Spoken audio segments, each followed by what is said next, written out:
Bien.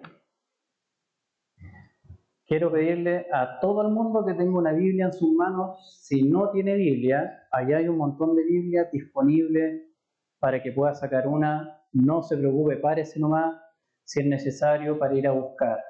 ¿Ya? ¿Por qué hacemos esto? Porque como iglesia anglicana, nos preocupa que la gente pueda entender que Dios habla por medio de su palabra y que va a ser su palabra la que te va a hablar a ti. Es el texto que el Espíritu Santo inspiró, el que tiene poder para hablarte a ti. Lo que yo hago simplemente es exponer lo que está en el texto. ¿Ya? Le doy un orden, una forma, pero es lo que está en el texto. Y esa es la palabra de Dios. Y por eso cuando la leemos decimos, hermano, esto es palabra de Dios. ¿Ya? Esta es la palabra de Dios. Por eso es importante que cada uno tenga una Biblia a mano. ¿Ya? Muy bien. Iba a hacer una pregunta, pero se me había olvidado que estaba esta PPT y iba a decir, ¿qué estamos celebrando hoy día? A ver si pillaba a alguien. Pero claro, ahí dice, ¿cierto? Epifanía. La verdad, Epifanía va a ser el martes, ¿ya? Pero como este es el domingo más cercano que tenemos, lo celebramos hoy día en medio de la congregación. ¿Se acuerda qué significa Epifanía? Manifestación. ¿Qué matea la Pau? Manifestación. Eso significa Epifanía.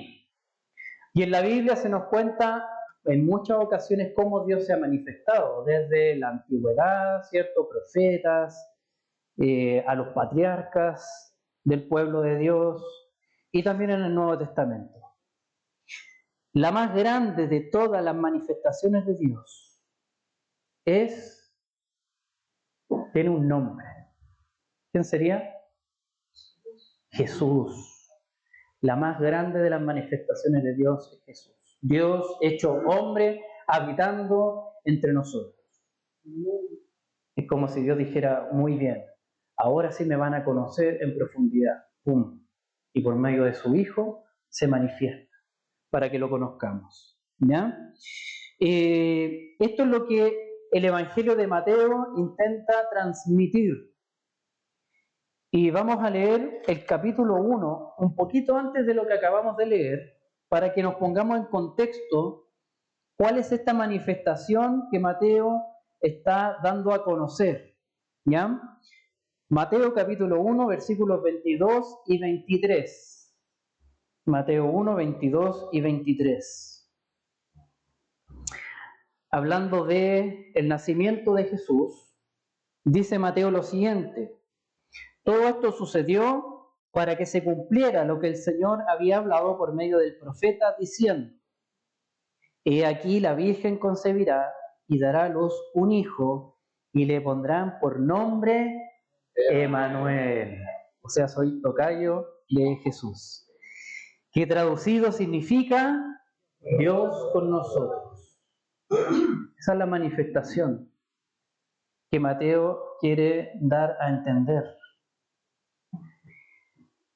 Él es Dios con nosotros. En Jesús, Dios está con nosotros. Dios mismo está con nosotros. Y luego vamos al capítulo 2 y vamos a ver dos tipos de personas que buscan a Jesús. ¿Qué hace la diferencia entre estos dos tipos de personas? La respuesta que proviene de sus corazones. A ver si esto no me falla. Está encendido. No me acompaña, así que Luciano, yo voy a hacer, la señal va a ser esta. Y tú le das el... ¿Ya? Ahí está, Dios con nosotros, la manifestación, Jesús Dios con nosotros, y dos tipos de personas. ¿Qué hace la diferencia? La respuesta que proviene de sus corazones. Una de ellas va a decir, Dios con nosotros me perturba. Me perturba la sola idea de que Dios está con nosotros. Y otro tipo de personas va a decir, Dios con nosotros, quiero adorarlo. Quiero adorarlo. Oremos al Señor. Padre amado, te damos gracias, Señor, por tu manifestación, Señor. Porque desde un principio, desde Adán y Eva, tú estás buscándonos. Tú nos llamas, Señor, para reconciliarnos contigo, para manifestarte, para darte a conocer, Señor. Y en Jesús encontramos la máxima manifestación tuya, en la encarnación de tu Hijo. Padre, te pedimos que esta tarde tu palabra nos hable, Señor. Esta palabra que tu Espíritu Santo inspiró a Mateo a escribir, sea el mismo Espíritu hablándonos esta tarde. Cubre mis debilidades, Señor. Mi indignidad también, Señor, con tu gracia, para que seas tú trayendo consuelo, libertad y exhortación. En el nombre de Jesús te lo pedimos. Amén. Entonces vamos a ver el primer tipo de persona ante la noticia Dios con nosotros. Me perturba. ¿Ya? El primer tipo de persona. Ahí las imágenes nos ayudan un poco a ver de quién se trata, ¿cierto? Yo creo que ya descubrieron al tiro quién es. ¿Quién sería? Herodes, ¿cierto? El rey Herodes. El rey Herodes. ¿Y por qué decimos que él de alguna manera representa este primer tipo de personas? Bueno, eso es lo que dice los primeros versículos. Después de nacer Jesús en Belén de Judea, en tiempos del rey Herodes, ahí está mencionado, unos sabios del oriente llegaron a Jerusalén preguntando: ¿dónde está el rey de los judíos que ha nacido? Porque vimos su estrella en el oriente y lo hemos venido a adorar.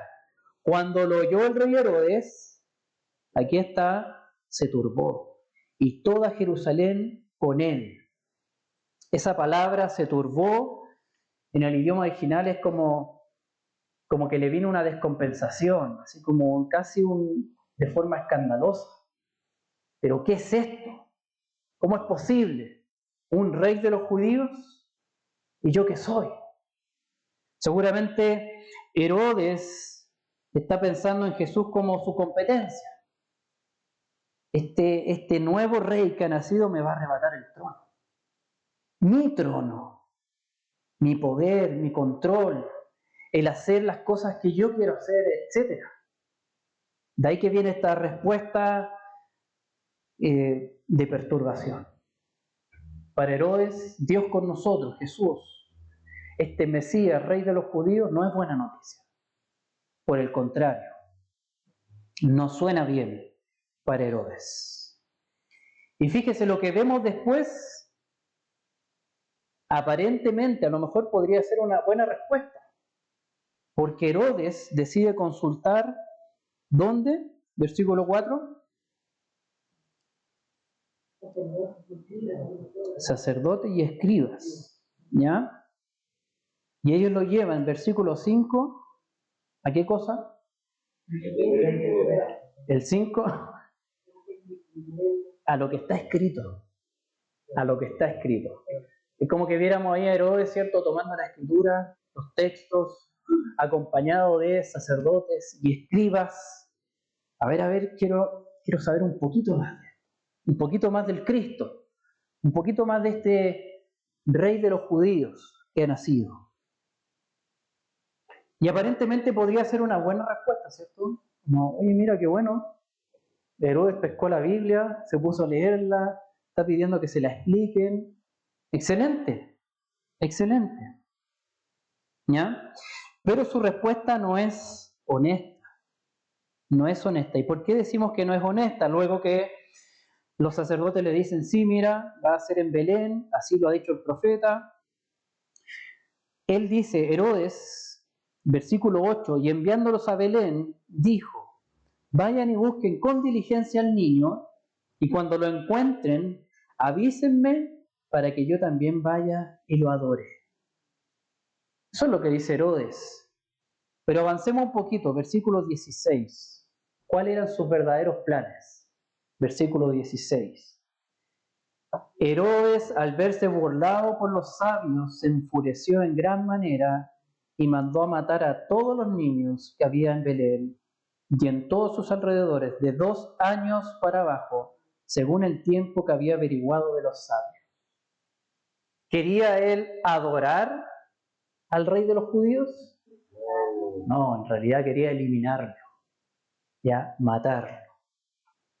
Entonces su búsqueda en la Escritura no es honesta. Esta consulta con los sacerdotes y con los sabios más bien es para intentar conseguir lo que quiere. Podríamos decir como para manipular la situación. Amados hermanos, Herodes era judío. Tal vez no viene de un linaje antiguo de los judíos. Su papá se convirtió al judaísmo, pero a él lo criaron desde pequeño como judío.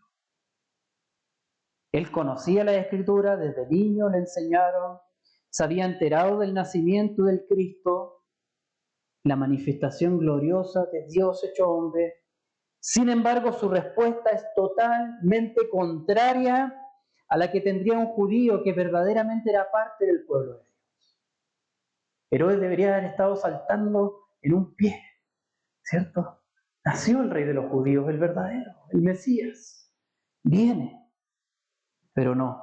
Su respuesta es: quiero eliminar a ese rey de los judíos, al Emmanuel, al Dios con nosotros. Y esto nos deja una tremenda lección, que es la siguiente: no importa si tradicionalmente creciste como niño o niña creyente, o tal vez llevas años de creyentes, como Herodes. Si a la hora de encontrarte con aquel que es Dios con nosotros, tu corazón se perturba e intenta asegurar tu propio reino personal, tratando de conseguir lo que tú quieres sin rendirte a Él, entonces no eres parte del pueblo de Dios. Estás en contra del Rey, del Mesías que Dios ha enviado para su pueblo. Amados, ¿cuántas veces no nos ha pasado que Jesús se nos vuelve algo incómodo en la vida? Yo recuerdo años atrás, quizá me parezca un poquito de Herodes, que fui criado en la Escritura. Años atrás, en mi juventud, intentaba buscar en la Escritura algún pretexto para continuar con un pecado oculto que tenía. Yo sabía que era pecado, pero decía, bueno, si tal vez por aquí tiene que haber una parte donde se haga una excepción, algo. Y encontraba cosas y le daba mi propia interpretación. Bueno, a mi manera de ver, creo que acá hay permiso para hacer este pecado. ¿Por qué? Porque la verdad de este Cristo me resultaba incómoda y me gustaba mi pecado. Y de alguna manera nos vemos así, buscando un pretexto para continuar con un pecado oculto, jugando con lo que es santo.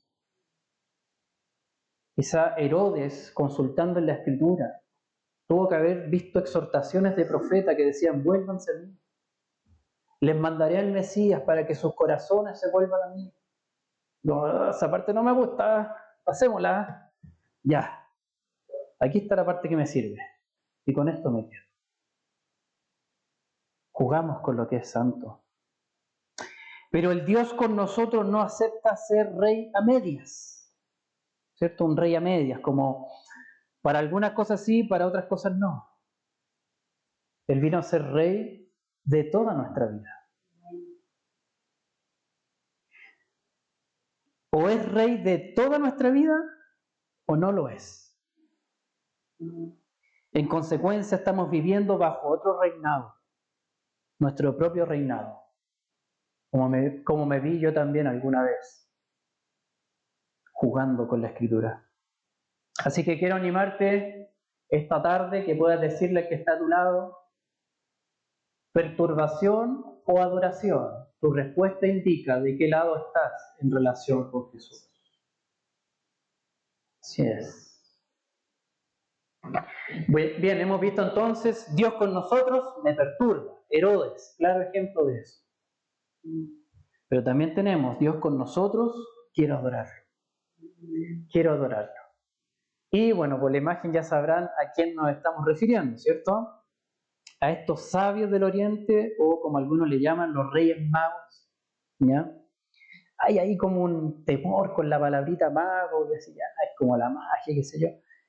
En esa época le decían mago a los sabios, ¿ya? Gente que sabía de química, por ejemplo, y tenía cierto conocimiento, este es mago. En realidad eran sabios del Oriente. Posiblemente, aquí hago un paréntesis, el pueblo de Dios estuvo exiliado en el Oriente, en Babilonia. Daniel fue un profeta que sirvió al rey y muy probablemente compartió acerca de las profecías y las cosas que Dios tenía para el pueblo de Israel, y más de alguno en el Oriente se convirtió al Dios de Israel. Así que uno dice, oye, ¿por qué salen sabios del Oriente? Bueno, por ahí hay una conexión, ¿ya? Cierro ese paréntesis. Dios con nosotros, quiero adorarlo.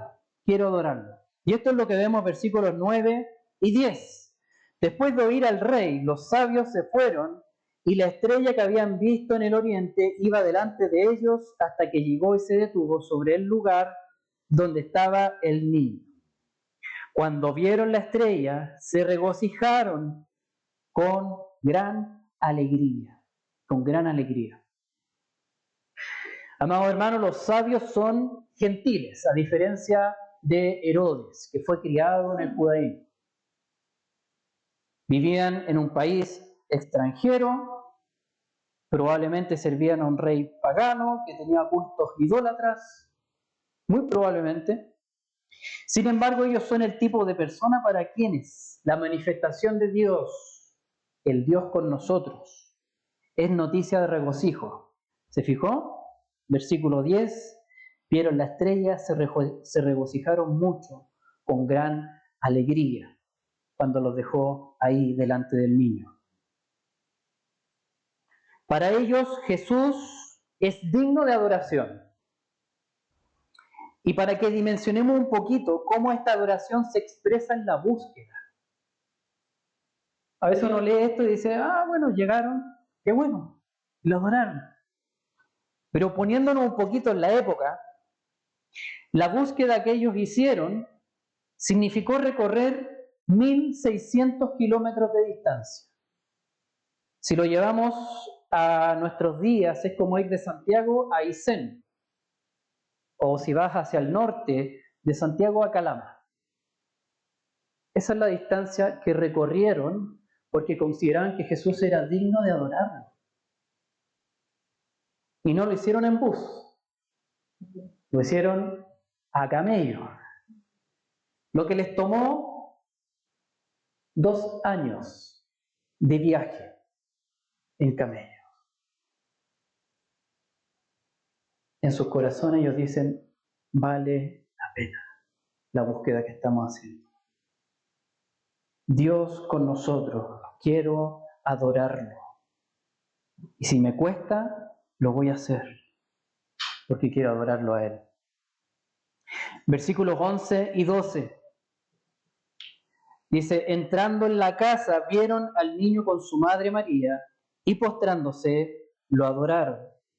Y abriendo sus tesoros, le presentaron obsequios de oro, incienso y mirra. Y habiendo sido advertidos por Dios en sueños que no volvieran a Herodes, se fueron para su tierra por otro camino. Aquí vemos la adoración expresada de otra manera. Primero lo hicieron con la búsqueda, ahora es con la entrega de sus tesoros. Nuestros tesoros, Señor, te los venimos a dejar. No solo tiempo, no solo cansancio, incomodidad de un viaje largo. Ellos también traen sus tesoros para adorar al Rey Dios con nosotros. Tú te lo mereces, Señor. Ahí está, para ti. Entregamos nuestros tesoros. Y expresan su adoración obedeciendo lo que Dios les señaló en un sueño. Aunque esto significa deshonrar a la máxima autoridad sobre el país en el cual estaban visitando, a Herodes. Dios es mayor y primero en sus corazones. Aunque nos tengamos que ir así y deshonrar a Herodes. Lo siento, Herodes, nos vamos sin advertirte, porque el Señor nos dijo. Amados hermanos, Herodes, como ya hemos dicho, era judío. Y estando a unos pocos kilómetros de Belén, no fue capaz de moverse para personalmente adorar al rey de los judíos. Le llegaron con la noticia: venimos a ver al rey de los judíos. ¿Y dónde está? En Belén. Ah, ya vayan ustedes. Y me avisan, porfa, me cuentan cómo estuvo eso. Sin embargo, la respuesta de los sabios, que eran de origen gentil, no eran judíos, es verdaderamente la respuesta del pueblo de Dios. Dios con nosotros, quiero adorarlo. Porque no importa si no creciste como un niño creyente tal vez, y el Evangelio llegó a tu vida mayor o más grande. Quizá llegó hace poco a tu vida. No importa si a la hora de encontrarte con aquel que es Dios con nosotros, tu corazón se regocija y renuncias a tu propio reino para que sea Él a quien adores con tu vida, entonces eres parte del pueblo de Dios. Eres parte del pueblo de Dios. Dígale ahora al del otro lado: perturbación o adoración. Tu respuesta indica de qué lado estás en relación con Jesús. Amados hermanos, la manifestación de Dios en nuestras vidas no siempre va a despertar en nosotros una respuesta de adoración inmediata. Si me apareció Jesús, ¡oh, quiero adorarlo al tiro! Como me pasó a mí cuando era más joven. Jesús en su soberanía diciéndome: ¡hey, muchachos, sus pecados! A mí no me salió como: ¡oh, quiero adorarlo! No. A mí me puse a buscar excusas. No siempre vamos a tener una respuesta de adoración inmediata. Muchas veces Jesús nos va a caer mal. Pucha, Jesús, ¿por qué? Nos va a caer mal cuando esté tocando un ídolo que tenemos. Mi comodidad, mi tiempo personal, mi familia, mi dinero, mi apariencia, mi temperamento, etc. Cualquiera sea ese ídolo que Jesús lo esté tocando, nos va a incomodar. En cierto modo, todos tenemos un Herodes dentro de nosotros, que cuando se le manifiesta el Dios con nosotros, ¡oh, quiere oponerse!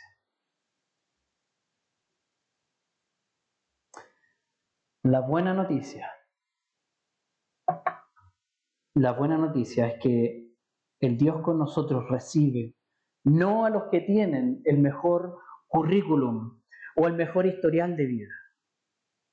Herodes fue criado en el judaísmo, conocedor de las profecías desde niño, podríamos decir, era un privilegiado en términos espirituales.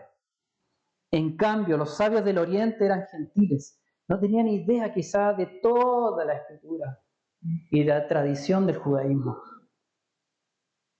Eran probablemente servidores de un rey pagano, idólatra, en el país de origen en el cual venían. Pero sus corazones estaban deseosos de adorar al verdadero rey de sus vidas. Esto los movió a hacer un largo viaje para entregar sus tesoros. Quizá alguno también se siente así. Yo no vengo de cuna cristiana, o estoy recién conociendo a Jesús. Bueno, la buena noticia es que el Señor no elige a los de mejor currículum o mejor historial de vida, sino a los humildes que llegan delante de Él solamente para adorarlo, como lo hicieron estos sabios.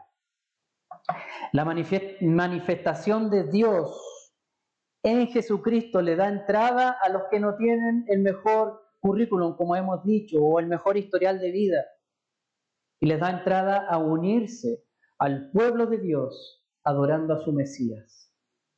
Aquí está este Mesías, rey de los judíos, sí, pero también para los gentiles. son bienvenidos. ¿Cómo poder poner en práctica esto en nuestra vida? Conviene hacernos ciertas preguntas. ¿Para qué buscas a Jesús? Si lo estás buscando, ¿para qué lo buscas? ¿Lo buscas para adorarlo o manipularlo? Como lo hice alguna vez yo cuando joven. Como quizás algunos que tienen un Jesús moldeable, una figurita de Jesús. Mira Jesús, este es mi reino, estos son mis planes, bendícelo, porfa. Y no al revés. Señor, ¿cuál es tu reino? ¿Cuáles son tus planes?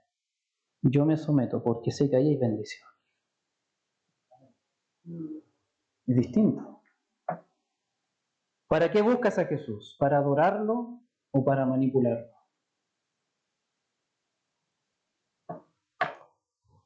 ¿Cómo podemos poner en práctica esto? Si sabes dónde encontrar a Jesús, como le dijeron a Herodes, Señor, está en Belén. Ah, ya sé dónde encontrarlo. Si sabes dónde encontrar a Jesús, ¿lo buscas o prefieres ignorar?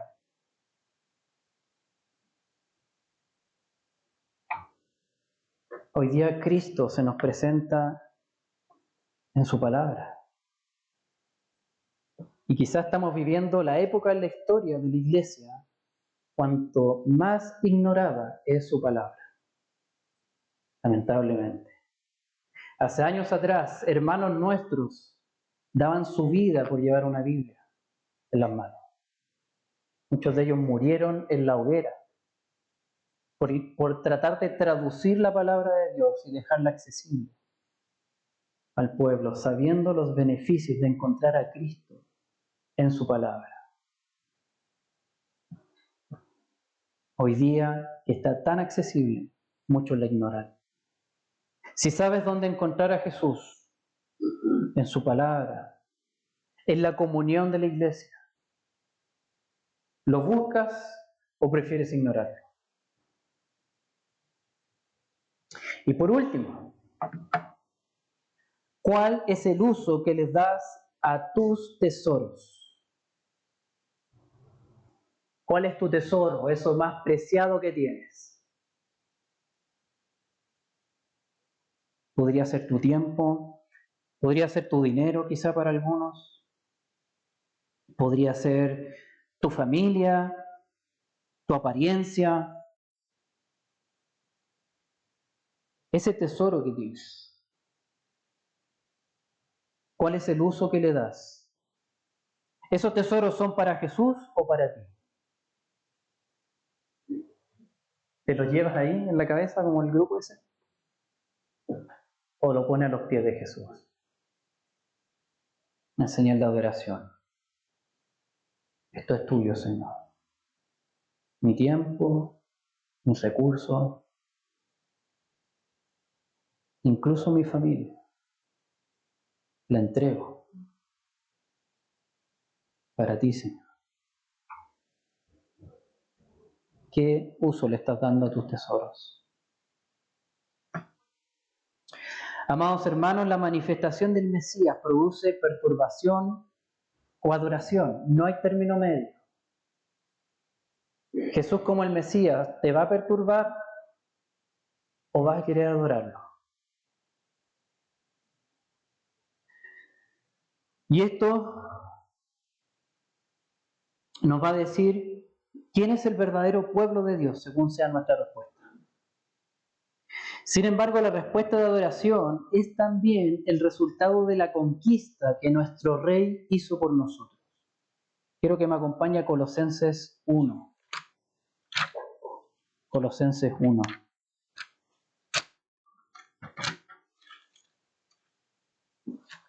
Colosenses 1, versículos 13 y 14.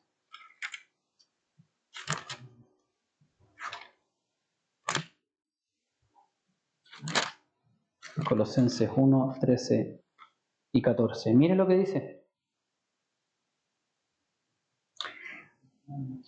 Porque Él nos libró del dominio de las tinieblas y nos trasladó al reino de su Hijo amado, en quien tenemos redención, el perdón de pecados. Ese niño que los sabios adoraron es el poder de Dios que puede librarnos del dominio de las tinieblas y trasladarnos al reino de su Hijo. Y sí, ellos están trayendo tesoros, pero quizá, y lo que tenemos que observar, es que Dios está entregando su máximo tesoro al amado del cielo, a su Hijo, para que pueda realizar esta obra de redención, trasladarnos del dominio de las tinieblas al reino de su Hijo amado, en quien tenemos redención, el perdón de pecados. Déjame decirte hoy día, si hay áreas de tu vida en las cuales respondes como Herodes, en vez de hacerlo como los sabios, arrepiéntete. Y por fe, entrégate por completo a Jesús para que te perdone y se manifieste en tu vida como el Dios con nosotros. Así que digamos todos juntos, perturbación o adoración. Tu respuesta indica de qué lado estás en relación con Jesús. Y que el Señor ponga en nosotros una respuesta de adoración. Amén. Oremos al Señor. Padre Celestial,